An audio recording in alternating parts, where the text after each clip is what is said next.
السلام عليكم كسر دوادا صاحب بيال موضوع كوسابسن هويدا أور كله منوجين كرتا الماء يهرو نوجينيسي هويدو مركا أور قادو إني سينو جسو علمي يهرو نوجينيسي دور حالات أيا سبب كرا كواس أو يكمديهن هويدو سي أنكو ترجل أهين إني أور كقادي أيدو أنك ورقة بين علمها سينو جسو sidoo kalena waxa sababi kara in hooyadu ay uur qaaday ilmihii hore u nuujinaysay oo waqtigii loo baahnaa in naaska laga jaro aan wali gaarin ama tabar darro iyo daciif ay ilmihii hayaan oo kale miisaankiisina oo hooseeyo qasabna ay tahay in la sii nuujiyo xilliga hooyadu uurka leedahay ilmihii horena nuujinayso waxa soo wajihi doona isbedelo ku imaan doona hormoonada ay keeni doonaan xilliga uurka la soo daayo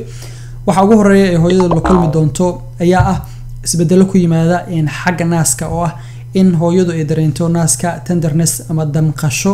iyo cuncun kale xilliga ilmaha ay siinayso kale in sidoo kale isbedel ku yimaado tiradii caanaha dhadhankii iyo sidoo kale urtii caanaha sidoo kale iyo kalarkiiba isbedel inuu ku yimaado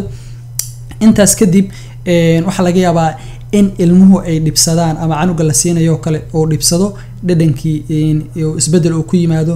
sidoo kalena caanihi ay yaraadaan